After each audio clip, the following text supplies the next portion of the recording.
C'est l'histoire d'un continent qui a longtemps été asservi et exploité par l'Occident. Where the old railway was built by force and violence, Et qui désormais a choisi de tourner son regard vers l'Est. the new railway is built by consent and partnership, both between ourselves and China. 60 ans après le début de la décolonisation africaine, une nouvelle donne chinoise règne en Afrique. La question est, l'histoire peut-elle mieux se dérouler cette fois-ci ?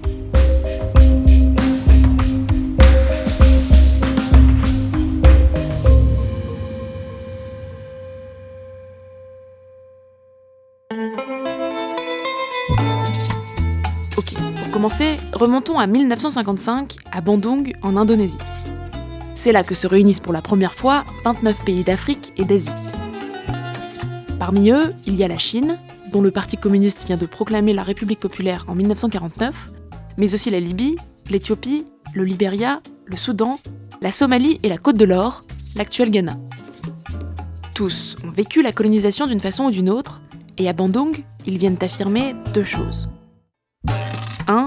L'existence des pays du tiers-monde sur la scène internationale, par opposition aux deux grands blocs, occidental et soviétique. Et 2. La coopération entre ces pays du tiers-monde, dans l'intérêt mutuel de chacun. Cet esprit de Bandung, la Chine va le mettre en œuvre sur un continent en particulier, l'Afrique. Dans les années 60, alors que la décolonisation est en cours sur le continent africain, elle noue des relations diplomatiques avec de nouvelles nations africaines, soutient les mouvements d'indépendance dans les autres, et offre même une ligne de chemin de fer pour relier la Zambie à la Tanzanie en 1965. Mais cette bienveillance n'est pas totalement désintéressée. Elle est en réalité le résultat d'un problème. La Chine a désespérément besoin d'alliés. Bon, ça mérite que l'on s'y arrête un peu. Voyez-vous, aujourd'hui encore, il y a deux Chines. La République de Chine, qui contrôlait le continent jusqu'en 1949, mais qui aujourd'hui n'administre plus que l'île de Taïwan, et la République populaire de Chine, qui depuis 1949 contrôle le continent. Bien sûr, les deux prétendent être la vraie Chine. Et ça, ce n'est pas possible. En 1971, l'Assemblée générale des Nations Unies doit donc voter pour décider qui des deux représentera officiellement la Chine à l'ONU.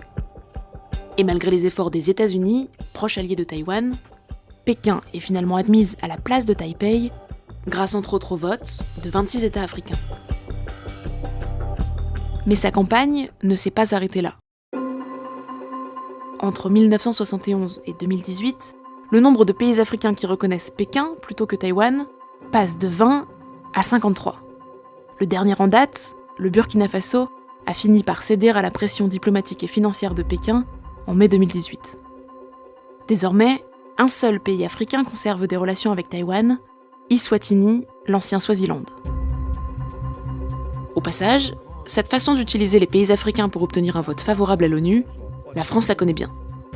Dans les années 60, c'est comme cela qu'elle a pu éviter les sanctions de l'ONU pour la guerre en Algérie. Mais revenons à cet esprit de Bandung. L'idée, c'est donc que face à l'Occident, la Chine et l'Afrique doivent se serrer les coudes. Ce qui est frappant, c'est que 60 ans après la conférence, ce discours n'a quasiment pas bougé. 中非历来是命运共同体，共同的历史遭遇，共同的奋斗历程，让中非人民结下了深厚的友谊。 La vérité, c'est que depuis Bandung, les relations entre la Chine et l'Afrique ont bien changé. La Chine est désormais la deuxième puissance économique du monde. Résultat, entre 1995 et 2017, le montant des échanges commerciaux entre la Chine et l'Afrique est passé de 3 à 143 milliards de dollars. Ce qui pour la Chine est peu, mais pour l'Afrique, beaucoup plus. Dès 2009, la Chine est devenue le premier partenaire commercial du continent devant les États-Unis. En Angola, en 2017, elle représentait même 40% des échanges commerciaux. Dans certains pays, la menace de dépendance commerciale est donc bien réelle. Ce qui, encore une fois, n'est pas sans rappeler l'époque où la présence était essentiellement occidentale. Depuis quelques années, ce ne sont toutefois pas ces échanges commerciaux qui interrogent, mais l'argent déversé par les Chinois sur le continent. Entre 2005 et 2017, 137 milliards de dollars ont été prêtés par la Chine à des pays africains. Le but ? Financer de vastes projets de construction d'infrastructures. En Éthiopie, par exemple, la Chine a prêté 575 millions de dollars pour la construction d'un métro aérien en 2015.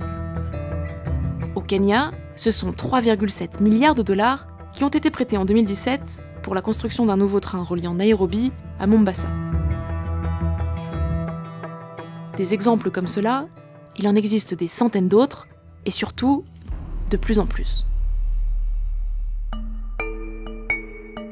En quelques années à peine, la Chine est devenue l'un des principaux créanciers du continent.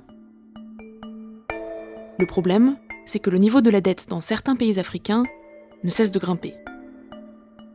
Au Zimbabwe, l'endettement est passé de 48% du PIB en 2013 à 82% en 2017.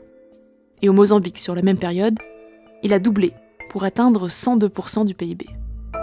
Au total, selon la Banque mondiale, 27 pays d'Afrique présentaient en 2017 une augmentation préoccupante du niveau de leur dette.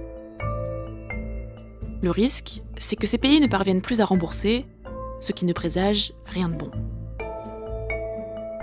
Il y a des pays africains qui sont de ce point de vue-là très endettés et pour lesquels on peut éprouver un certain nombre d'inquiétudes. Est-ce que l'on peut continuer à leur prêter comme ça ?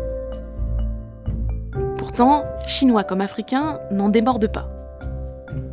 La Chine-Afrique, c'est gagnant-gagnant. We both gain.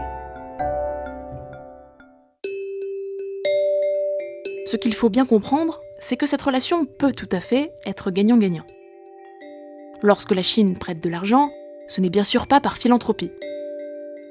Sur chacun des prêts qu'elle accorde, elle fait des bénéfices grâce aux intérêts. Pour la Chine, l'Afrique est donc un débouché pour les capacités de financement importantes dont elle dispose. Et pour l'Afrique, l'argent chinois est une opportunité rare de combler ses besoins énormes en infrastructures et donc de stimuler sa croissance et son développement. Car, et c'est peut-être là le cœur de leur relation, sans la Chine, l'Afrique serait aujourd'hui bien démunie. Encore une fois, ça mérite une explication. Il y a en gros 2 raisons qui font que les prêts chinois sont essentiels pour l'Afrique. La première, c'est qu'ils sont particulièrement adaptés aux besoins de certains pays africains. Contrairement à la Banque mondiale, par exemple, la Chine est peu regardante sur les situations politiques des États qui empruntent. Et surtout, ces prêts sont des sortes de produits tout en un. Lorsque la Chine prête, elle apporte non seulement de l'argent, mais elle vient aussi avec ses entreprises de construction, son expertise technique, et dans certains cas, sa propre main-d'œuvre. Et la deuxième raison, c'est qu'en dehors de la Chine, l'argent se fait de plus en plus rare en Afrique. Les autres bailleurs n'ont tout simplement pas la capacité de prêter autant que la Chine, et surtout désormais, ils refusent, de peur de ne jamais être remboursés. Avec tout cela, une question demeure. Pourquoi la Chine accepte-t-elle de prendre ce risque quand les autres pays refusent ? Eh bien, comme toujours avec la Chine, la réponse est à la fois économique et politique. Commençons par l'économique. Pour protéger ses investissements financiers, la Chine fait parfois signer à ses débiteurs ce que l'on appelle des clauses de sûreté. Ce sont des garanties qui stipulent qu'en cas de non-remboursement du prêt, une sorte de troc s'opère à la place. En gros, plutôt que de rembourser en argent, les débiteurs doivent rembourser en matières premières ou même directement en infrastructures. C'est ce qui est arrivé au Sri Lanka en 2015. L'île fait partie du projet lancé en 2014 par le président chinois Xi Jinping, les routes de la soie. C'est un projet pharaonique qui consiste à relier la Chine à l'Europe tout en prêtant de l'argent pour financer des infrastructures sur cette route, c'est-à-dire sensiblement ce que fait la Chine en Afrique. En 2015, la Chine a donc prêté plusieurs milliards de dollars au Sri Lanka pour la construction d'un gigantesque port au sud de l'île. Sauf que noyé dans ses dettes, le Sri Lanka ne peut plus rembourser. Comme alternative au remboursement, Pékin propose alors de prendre le contrôle du port pendant 99 ans. Résultat, la Chine ne perd pas d'argent, mais elle gagne du temps. et elle devient souveraine sur un territoire bordant l'une des routes maritimes les plus fréquentées du monde pendant un siècle. Mais les pré-chinois en Afrique pourraient avoir un autre objectif, plus politique. Depuis l'arrivée de Xi Jinping au pouvoir en 2012, l'ampleur des ambitions chinoises a été réaffirmée. L'objectif à présent, c'est la création d'un nouvel ordre mondial dans lequel la Chine sera la nouvelle puissance hégémonique.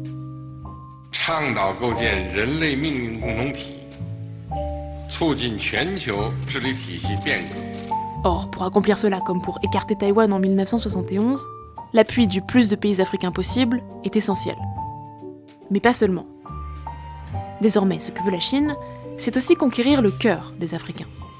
Et pour cela, elle utilise une technique familière, le soft power. Ces dernières années, les instituts Confucius, des centres culturels qui font aussi office d'école de mandarin, se multiplient sur le continent. Il en existe aujourd'hui 54, soit quasiment le nombre d'instituts culturels français en Afrique. Mais s'il y a un endroit où l'influence culturelle chinoise est particulièrement visible, c'est le Kenya. La culture chinoise elle est de plus en plus visible, oui, en Afrique, plus particulièrement au Kenya, où par exemple en 2005 s'est ouvert le premier institut Confucius. Également, la télévision nationale chinoise vient d'ouvrir son tout premier bureau en Afrique à Nairobi. Aussi, le gouvernement kenyan vient de prendre la décision que tous les enfants qui ont 10 ans pourront apprendre désormais le mandarin à partir de 2020. Dans cette quête des cœurs africains, la Chine emprunte parfois certaines vieilles recettes américaines. Tenez, cette bande-annonce avec beaucoup d'explosions, c'est Wolf Warrior 2, l'un des films chinois les plus populaires jamais réalisés. C'est l'histoire d'un soldat chinois qui vient à la rescousse de l'Afrique grâce à ses capacités extraordinaires. I promise I will bring your mom back. Mais contrairement aux Occidentaux, la Chine n'a pas de passé colonial avec l'Afrique. Et ça, elle n'hésite pas à s'en servir. 我要强调的是，共建“一带一路”是开放的合作平台，没有地缘政治目的。 Dans les faits pourtant, l'agenda politique de la Chine est de plus en plus visible. En 2017, elle crée la toute première base militaire chinoise à l'étranger, à Djibouti. Elle avait pourtant juré qu'elle ne le ferait jamais, refusant de reproduire le comportement des Américains. Or, à Djibouti, les bases militaires commencent à se bousculer. Il y a une base américaine, une française, une italienne, une japonaise, et peut-être bientôt une indienne. Être à Djibouti, c'est être dans la cour des grands. Je suis à côté des autres. Je fais comme les autres. Sur ce point au moins, l'attitude de la Chine en Afrique ressemble de plus en plus à celle des autres grandes puissances dans l'histoire du continent.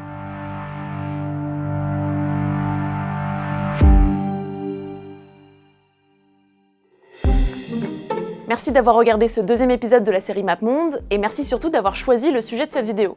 Vous avez été plus de 20 000 à voter sur la page YouTube, et c'est ce sujet qui l'a assez largement emporté. Pour les autres, on espère pouvoir les traiter assez vite. En tout cas, sachez qu'on passe toujours beaucoup de temps à lire les commentaires, donc si vous avez des retours ou d'autres idées de sujets, surtout, n'hésitez pas.